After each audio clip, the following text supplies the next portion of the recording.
your theory is he's a Muslim. Yes. In fact, if we look at Daniel, he gives us explicit explanations about the Antichrist. He does not honor the gods of his fathers. And in fact, there's a That's a good argument over the, I know you say Eloha, one God, the God of his father, many gods, plural gods, pagan gods. Even if they're right that it is one God, well, the Muslims worship one God. He does not honor the God of his father, the gods of his father, whichever way you look at it. But in their stead, he will honor the God of fortresses, the God of war. And in fact, who's honoring the God of war these days? He does not honor the desire of women. It doesn't say he doesn't desire women, that he means he's a homosexual. But it says clearly he does not honor the desire of women. Who doesn't honor the desire of women these days? Well, Sharia law in the West would be a dishonoring of desire of women. Women have no rights, basically. He would not take women's opinions at all. That Sharia you mentioned is the Islamic law, the Wahhabic law that's very, very harsh, and especially comes down on women. That's right. Don't they kill girls for being romantic, for kissing goodnight, this sort of thing? It's pretty strict. Sharia law is very, very strict regarding men and male and female. In fact, when I lived in Israel, in the West Bank, what they call West Bank, Judea, the schools were segregated, so we would not, we didn't see the girls at all. So you can imagine in Saudi Arabia what kind of society it is. It becomes very harsh. There was a movie made in Turkey called Yol, Y-O-L. I don't know if you saw it a few years ago, but it was a scene of people who were traveling on a train, and a husband and wife who had not seen each other for a while, came together. He was a prisoner. He was released, and she came to meet him, and they were on the train together, and they sneaked in between the cars, and they were kissing. And the train was stopped, and mullahs came, and they wanted to execute the two of them until somebody said, just a minute, they are husband and wife. And then the crowd was very disappointed because they had two people they could have executed, and now they really did. Imagine, Zola, if he was a Christian or a Jew who's dating a Muslim girl. Whoa! Execution city. In fact, most of the killings that happens in countries like Jordan and Egypt, most of the crime is honor killing. I remember our first honor killing that we... An honor killing, somebody has besmirched the family honor somehow. In the camp of Aida in Bethlehem. My friend Ilyas al-Illari, I remember he told me the story. He went over to that night to the camp, and he remembers the guy brought his daughter out in the middle of the night, and he called the entire community as he killed his daughter on the staircase of his home, with the entire community witnessing. The Israelis arrested him, and he was imprisoned, and the whole community raised a fund to bail him out. That's the difference. What was his daughter's crime? Well, she was accused of having an adulterous relationship. She was, her father forced married her to this older guy, and so it was an accusation without a trial. He killed his daughter. It wasn't even established that it was true. It wasn't established it was true. So you have honor killings galore in Jordan, in Egypt, and most of these honor killings is against women. So he doesn't honor the desire of women, women's rights. The laws against women tend to be, just what it says. Yeah. Okay. Well, what about, you're coming to the number of the beast, are you? This is another fascinating, you discussed this with me, this number 666 that Christians are trying to work this puzzle for generations. Yes. What does it really mean? Well, I mean, I don't think the Bible, God didn't have any intent of us working out gematria in the Bible, the numerology. The numerology, Jewish study of numbers. Yeah, I don't think it belonged in this issue. I think it's very simple. I mean, it clearly says even in Revelation 13:17, and that no one may buy or sell except one who has the mark of the beast, the name of the beast, or the number of his name. That's the translation. Yeah. But if you look at the word name of the beast, okay, look up the word name everywhere in Scripture in allegoric fashion. Remember, Revelation is written in allegory. On his thigh written a name, King of Kings and Lord of Lords. Is that a name? That's not a name. It's a title. Yes. It's a declaration. And on her forehead written a name, Mother of Harlots, Mystery Babylon, Mother of Harlots, Abomination of the Earth.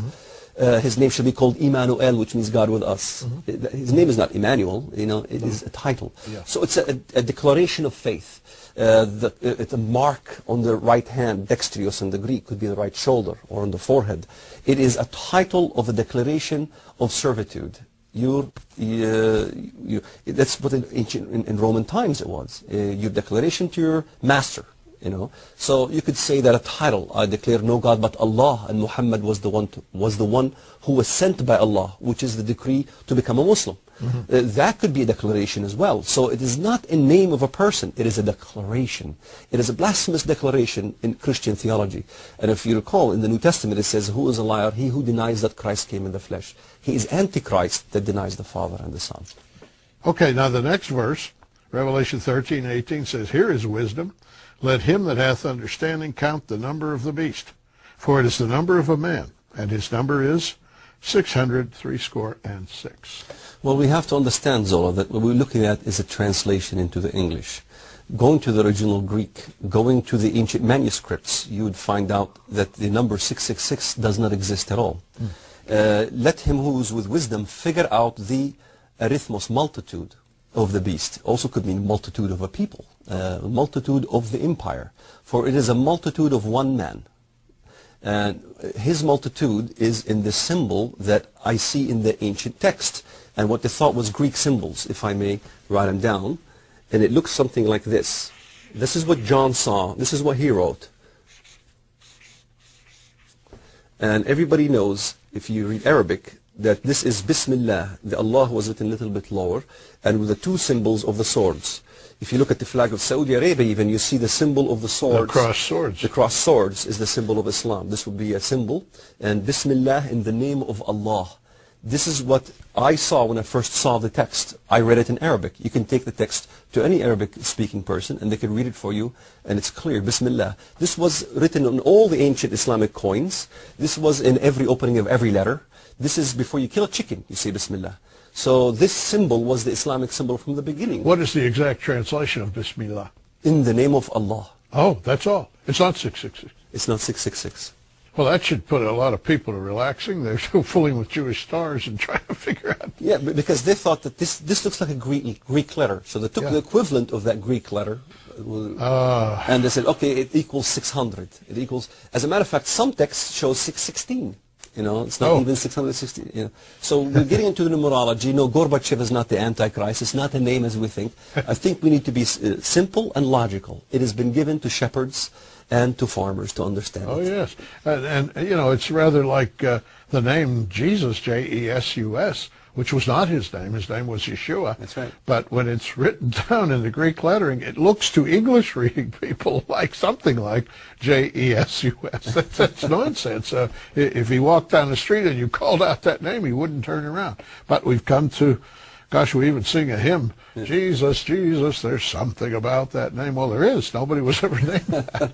But this happens from different languages. And that, I think, is the spirit of Pentecost, where at least when they spoke in foreign languages, it was all understood. That's right.